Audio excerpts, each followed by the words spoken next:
Hello, everyone, and welcome back to the Oswego Dynasty.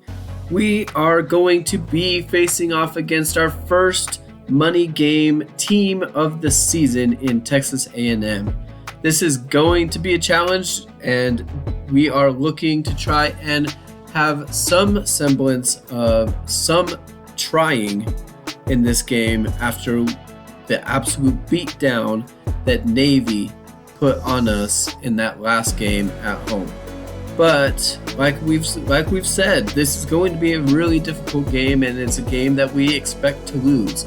I mean, it is a money game for a reason, and they are going to be helping us in our recruiting to try and make us better. But this is a very good team, definitely the strongest team we have faced all year. And it is going to be a very tough challenge, and it's something that we are hoping that our offense and our defense show a little bit more in this game than they did in the last game, where we just let Navy score 91 points on us, and we struggled on the offensive end. And we're going to have some problems again on this one, as we're going to be missing out on our two starting quarterbacks in this game, and we are also going to be missing out on Obi Hopkins, who's going to be out in this game for a concussion. Should be back next week, but is not fully cleared for this Texas A&M game. Texas A&M, not necessarily the strongest team in the nation, but a very strong team for us to face in this game. And on top of that, we're going to be playing at their house, and it is a big house. Over 100,000 fans in this one, ready to make it difficult on us. Hopefully we can carry just a little bit of momentum in this game into the next weeks, as we're hoping to get back on track as a team.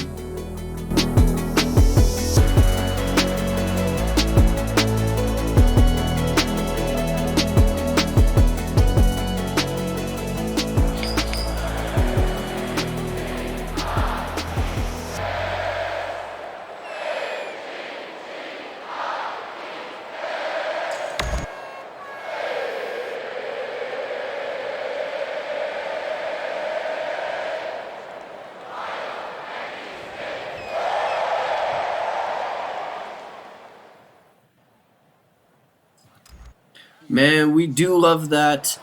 Even if it is on the road, that is fun to have some stadium atmosphere. And Oswego is going to start with the ball, as they always do, this time electing to receive and start this game off after they won that toss. And now Thomas Mayo is going to go and take that one. He's going to go rush for 4 yards. It seemed like they had a little bit more room on that one, but ending up getting that many yards on that one. So now we've got 2nd down and 6, and Marcelo Mobley's going to go back, and he's going to get the ball out to Cortez on that one, and he's going to lose yards on that little dump-off pass to him, picking up that loss of 1 on the play. So now we've got 3rd down and 7, and Mobley's going to fake it and go into their favorite little play-action play, and that is going to be read by that defense, ready for that one. That is a very quick 3-and-out for the Blizzards on that one. So now Texas A&M is going to start with the ball on their own 45-yard line, and Brown's going to get a nice toe tapping catch on that one to start off Texas A&M's drive in this game so far. 15-yard pickup on that one. They got Johnson under center on this one, and Green's going to go pick up that pass, and he's going to go pick up 13 yards on that play. That is 2 straight first downs for Texas A&M in this game. 2 minutes gone in the game, and Archain is going to go absolutely nowhere on that one. That is going to be a tackle for a loss. Sid Jameson, one of the better players, the outside linebacker, busting through the gaps there, making that 4-yard tackle for a loss. 2nd down and 4. Johnson under center. He's going to go find Green on that one. He's going to get close to that 1st down, and it's going to set up 3rd down and inches. Donovan Green picking up 13 yards on that play. Texas A&M again under center, and they're going to just hand the ball off to Devin, and he's going to go pick up that first down, 4-yard pickup for them. So now they've got themselves in the shotgun on this one. First down and 10. All the time in the world. Oh, and that was very close. Sid Jamison not quite ready for that pass, and Yule Keith Brown is going to go pick up that touchdown. 14-yard touchdown pass on that one. Texas A&M is going to start out with the lead. And with this extra point, they're going to go up 7-0. Oswego hoping to get a drive going on this next one. And Texas A&M is going to kick that ball off, and Thomas Mayo is just going to take the knee, and they're going to go into the 25-yard line, starting it off. Marcelo Mobley is going to throw that ball to Richardson, and that is going to be picked off, and he is going to be brought down. Shoestring tackle there. Not sure there was an opening there, but the slot corner read that screen pass and jumped the route. They were playing off on the wide receiver on that one, so thought that screen was going to be open, but the slot, like I said, the slot corner read that play and was able to pick that ball off, and Devin's going to hurdle into the end zone, 17 yards on that one. First play from scrimmage. Let's watch that play back again, and could have had the tackle there, and then hurdling over the corner and just following his blockers into the end zone. Fantastic job by this Aggie offense. And Cortez is going to get that inside handoff. He's going to go pick up 1 yard on that run, his first run of the day, and going pretty much nowhere. So after a false start, we've got second down and 14, and Thomas Mayo is going to go pick up 5 yards on the play. Those plays look like he's picking up more yards than he actually is. So now third down and 9 on this one. It looks like they're going back into that favorite play action, and Bryson Hill is going to drop that one. Very tough catch to make. Would have been really difficult. Marcelo Mobley needs to bring that down. That was a good stop by Texas A&M. So now they are at their own at the 50-yard line, and Devin's going to find some space. He's going to shove that Oswego defender to the ground, and he's going to go pick up that 50-yard touchdown play after the punt.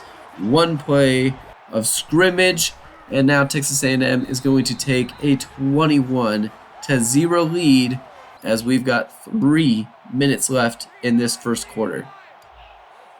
So they're going into a power look here, and Thomas Mayo is going to go take that inside handoff, and they're going to go pick up 1 yard on that play.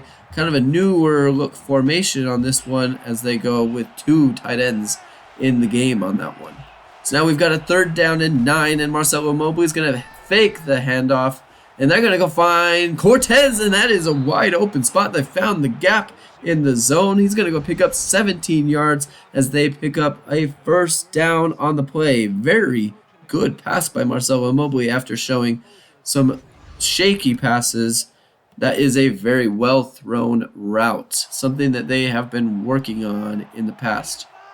So now Oswego is going to go back to that power look, and Thomas Mayo is going to go pick up 4 yards on the play. Again, looking like it's going to be more yards, but was only 4 yards on the play, outrunning his blocker on that one. So now we've got second down and 6 as we're approaching the end of the first quarter. Marcelo Mobley, he had no time in the world to throw that ball, and he is going to be picked off and Johnson is going to be brought down after tripping up. Antonio Johnson, their stud, strong safety on that defense, is going to go pick up that one, basically running the route for the wide receiver, and Marcelo Mobley is going to throw that ball right to him, setting up Texas A&M on the Oswego 32-yard line.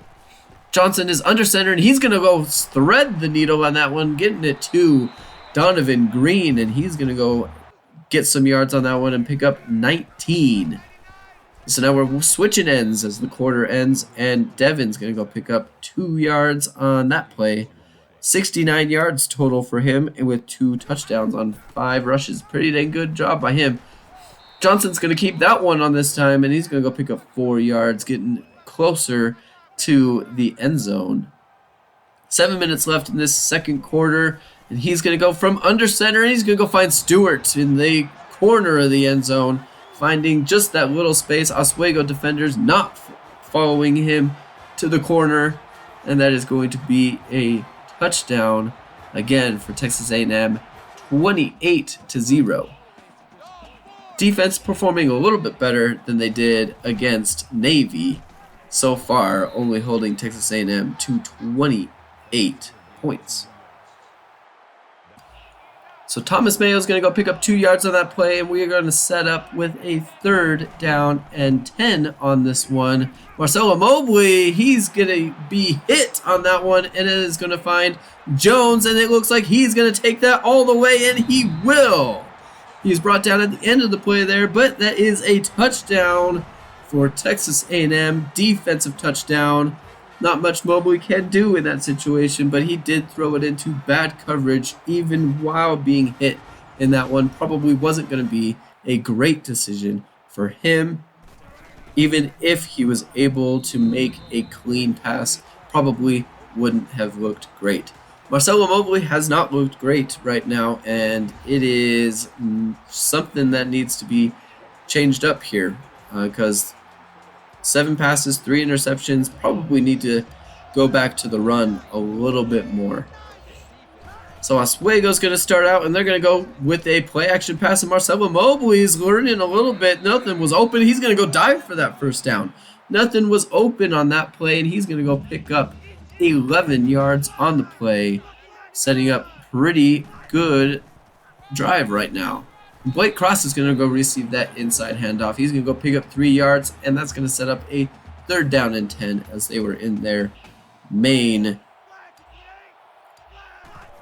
triple option formation, and that is going nowhere. Thomas Mayo is going to go lose 2 yards on the play.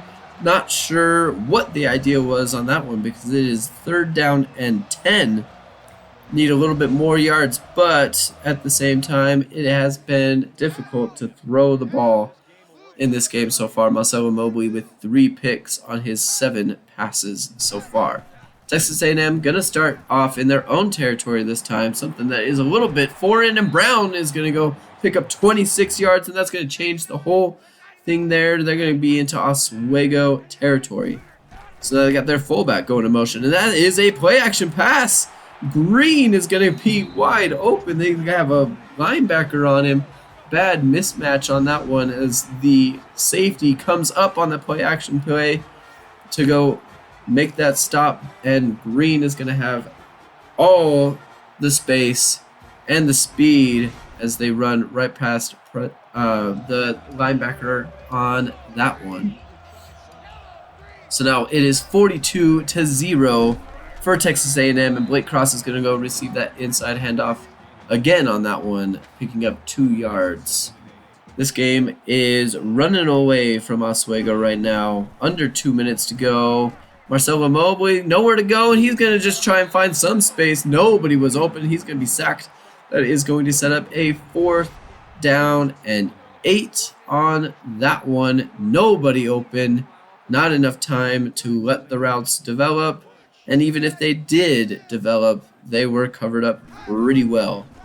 So now Texas A&M has got 1 minute to work with, and Devin Archain is going to go run over the Oswego defender on that one, picking up a 1st down and only taking off 5 seconds on that play.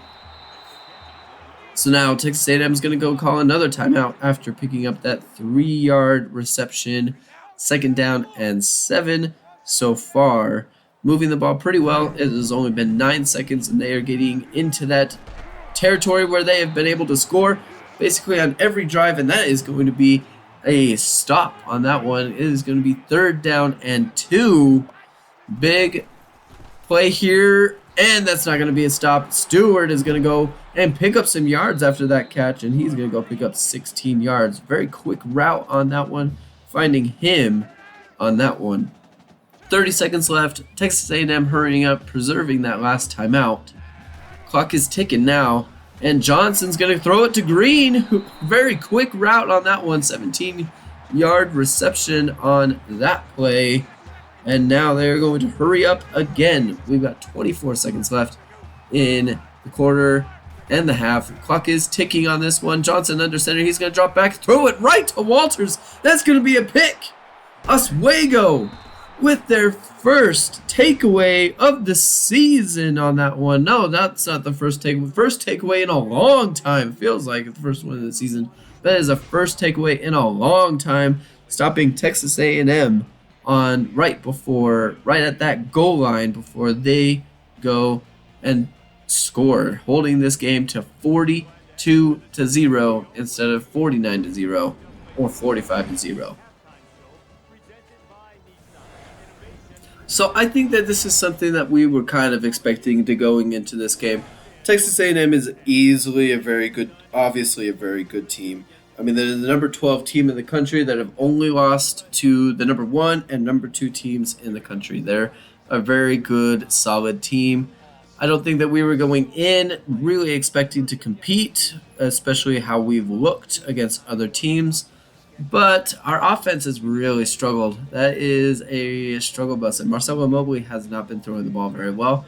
But we're at a point where we don't really have many other options because we've got 2 quarterbacks that are out. And that makes things pretty tough overall.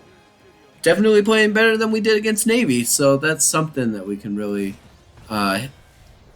tip our cap to on that one. So hopefully we get a little bit better in this second half as we're going to kick this ball off to Texas A&M. And Devin Archain is going to go pick up that kick from his own 5, and he's going to go return it to 28 yards on that play. Pretty good coverage for Oswego, if I would say so much on that one, as they are going to start from their own 35-yard line. Donovan Green's going to go pick up 9 yards on that play. That is a good chunk of yards for him. 107 for him on the day. That's not something we usually see. We don't usually see a whole lot of receiving yards. And Brown is going to go find some space on that one as he receives the end around on that one. And he's going to go find a lot of space on that one, following his blockers fantastically, picking up 39 yards, but not before being chased down and brought down. Texas A&M into the red zone. And Archain's going to go and pick up 8 yards on that play, trying to make some moves on that one and not going to find the end zone. Had lots of open space to score, but is not. And Johnson's going to be sacked. That is going to be a sack. Ricardo Booth going to receive the credit on that one. That left guard not blocking him at all. Missed assignment on that one, and he is going to pick up an easy sack on that one. 3rd and 5 here. Max Johnson's going to find Keith Brown. That's going to be 13 yards right before the end zone on that one. 2nd down and goal, and Devin Archain's going to go run that ball in from the shotgun formation. Oswego was in bad goal line coverage on that one. They're going to score and take that lead, extending it 49-0. And Cortez is going to receive that pitch. That was dangerous. 2-yard pickup from him on that one. So now they're going to go back into that jumbo package, and that's not going to be a block. Cortez is going to go lose 3 yards on that one, and he's going to go take a little bit of an injury on that one. Not something we like to see, as he is one of our better players on this offense, especially on the receiving end. You can really count on him when you need a catch. Marcelo Mobley, no time. He's going to go just barely get that ball away. No time on that one. Did not read or feel the pressure on that one. That is going to be giving that ball back to Texas A&M, and they are now set up at the 3rd down and 10 from the Oswego 48. And Stewart's going to find some wide open space on that one 18 yards, just too fast for the corner on that play. That is going to set up Texas A&M again on this drive. And Stewart again, wide open space. That is some serious speed and route running on that one. He's going to go pick up 30-yard touchdown on that one. That was very easy for him. 2 straight plays, very easy, wide open space, missed assignments somehow. That was a really tough to figure out what happened there. So now it is 56-0. They're going to let that ball go through the end zone, and Oswego has only mustered up 34 yards of total offense. 27 plays, just about 1 yard per play. Just a little bit more than that. That's crazy on that one. Going back to that power package again on that one, and they're going to find Devin Fontaine on that little swing route on that one after he goes in motion, picking up 5 yards on the play. Mobley's going to flip the play on this one, and Thomas Mayo's going to find, he should have found some space on that one. He's going to go only pick up 1 yard on that play. Again, it looks like he's going to pick up more yards than he's going to, only picking up 1 on that play. And Devin Fontaine is going to be brought down just short of that first down. That is going to be a 3-yard gain as we are now on 4th down and 1. Marcelo Mobley is going to go find Blake Cross, and he's going to go pick up that first down. Good fight by him, picking up 2. So now we are going to continue this drive as the third quarter is just about to finish up here. 2nd down and 10. Thomas Mayo, he had some space again. Going to only pick up 5 yards on that play, running into his blocker. He had just a little bit of space, probably wasn't going to pick up that first down, but that could have been a bigger run than it ended up being. And Marcelo Mobley, that is not something that was looking great on that one. Lots of Texas A&M defenders in the play on that one. Pitching it off probably would have been better just to keep that one. Going to lose yards, setting up 4th down and 9. Going back to their favorite play, action play, Bryson Hill, that was right in his hands. That is not going to be a catch from him. That is one of your better wide receivers dropping that one. That could have been a first down and drive extension, but that is nothing there. As Devin is going to go pick up that first down for Texas A&M on this play. That could have been a tackle for a loss, but is not, and Devin Archain is going to go pick up 10 yards on that one. 6 minutes to go in this game in this 4th quarter. And they're going to pick up that first down on that one, and that's going to be a touchdown. Fantastic blocking by this Texas A&M offensive line. Really bottled up everybody, and all Devin had to do was just break onto that outside, and that was an easy touchdown, 63-0.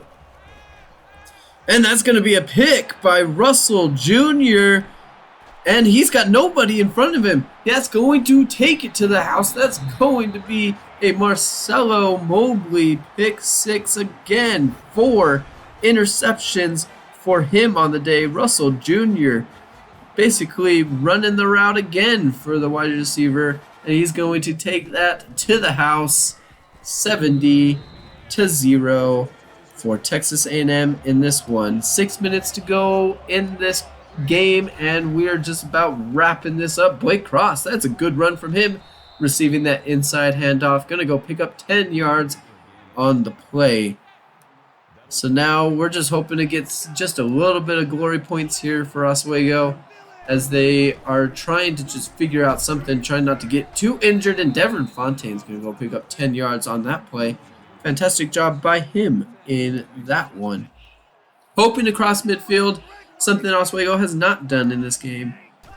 As we go to 5 minutes left in the game, and that is going to be wrapped up for a loss. Devin Fontaine, Texas A&M really sold for the rush on that one, as that seems to be the only thing that Oswego is able to do in this game, is being able to run the ball, because Marcelo Mobley is just throwing picks left and right. That time he's going to keep it, and going to pick up no yards on that play. Is now 3rd and 11 approaching 3 minutes left in this fourth quarter. Thomas Mayo, nowhere to go on that one. He's going to lose 3 yards. Turner on that one. So that was a very good defense on that one. Oswego, last chance here to see if we can cross that midfield mark. Would be a great victory for us. And Marcelo Mobley's going to just chuck it deep on that one. And that is going to be knocked down by Damani Richardson. And that is basically going to end the game for us in this one. And Devin Archain is going to show again that domination. The defense did do fairly well to only hold him to 156 yards in that game, in this one for us. Texas A&M does pick up a late garbage time touchdown after that turnover on downs, and that's going to end the game there at 77-0. Can't really say that we're really disappointed in this game. We really weren't supposed to be in this game at all. But what feels really disappointing is being absolutely dominated by Navy last week and then not even being able to cross the midfield line in this game against Texas A&M.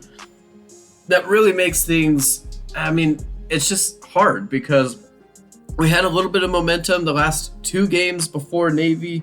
We were scoring points, we were doing things, and we're just not there right now. I'm not exactly sure what's going on. We're probably going to be looking at switching a couple things up because,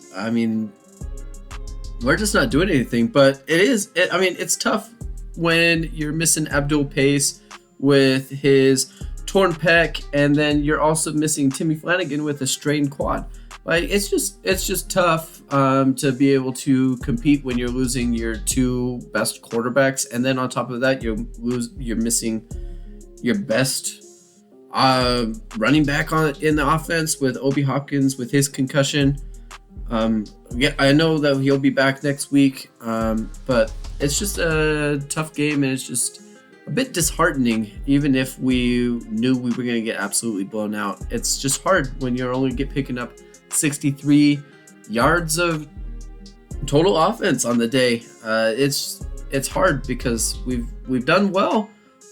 We do know how to play and do everything. It's just we need to be a bit better. So going over that recruiting board, I think that we're doing pretty well. We've got a couple battles going on, but I think we're doing all right. We did pick up Brad Griffith, which is a really good pickup for us. That is looking like a very strong defensive tackle for a team like us. He's got pretty good pursuit, play rec. He's got some finesse moves and block shedding. So I think he's going to be a pretty good addition to our team. Then we've got Marcus Seals. He is looking like he's going to commit to us so we can drop him down into the hundreds. Then we've got somebody like Tyler Wright, who is an offensive lineman that is pretty good, and we need offensive linemen in a bad way. So we're going to increase him just a little bit because he does cost 2 points based off of his geography. So just bumping him up to 300 right now. Stephen Burks is somebody that we would really like. That's somebody that we just need, right? And now we're sitting at 5.3 budget points for the week, which is lower than what we had last week. So we can look at somebody like Bernard Dawson, who costs 3 budget points, and we can increase him just a little bit to try and gain some ground. And that also could mean that we can start looking into some of these offensive tackles. We need offensive line help, and that's something that I'm going to keep saying over and over again. That's somebody we need. And it's also very helpful when we have a guy like Reggie Brown, who is in our pipeline, so he is very cheap for us. So now we're sitting at 6.29 budget points for the week, which is getting up there a little bit for us. But I'm looking at a guy like Tyler Wright, and this is somebody I just really don't want to lose. We really need the offensive line help. So investing, I think, a full 500 in him and making him a full 2 points in our recruiting budget, I think is really important. So now that takes us to the end of our recruiting. We're sitting at 7.09. which is a little above budget than what we have allotted for the week, but we're sitting at 46 and a half about, so doing all right, but we really need to start picking up on some recruits and really nailing them down so that we don't run into a problem where I've overinvested and now we're in a tough spot. Next week, we're going to be taking on ULM. That's going to be an easier team for us after taking a little bit of a break. I mean, Navy was supposed to be an easy team, and yet they dropped 91 on us. And I know I'm talking about Navy all the time, and I said last week, let's just forget about Navy, but it's just hard to forget about a game like Navy where we're letting historic numbers happen against us. Texas A&M is going to jump 2 spots after beating us handedly, so they're looking pretty good right now. But honestly, this season, I don't know what happened. I'm going to need to be looking into what we were doing in the weeks prior when we were really scoring points in what we had, because right now we're just not being able to get anything done. And that's pretty disheartening right now. It's tough to play these games right now because we're getting manhandled. So hopefully Timmy Flanagan's going to be back. Hope Abdul Pace recovers quickly. He's going to be out for a little bit. We'll have Obi Hopkins. So we're going to be having a pretty healthy team. Cortez Jacquez, he had back spasms in the game. I know that we talked about him being injured in the game. He didn't come back in the game because we were playing Texas A&M, so there's no real reason why we should have rushed him with his back spasms, but he should be back next game. This is a game that we can probably fight for. The team needs to be a little bit stronger. Defense isn't going to stop anybody, so hopefully we get some offense going like we had in the weeks prior. Let's keep this season going, and we will see you next time.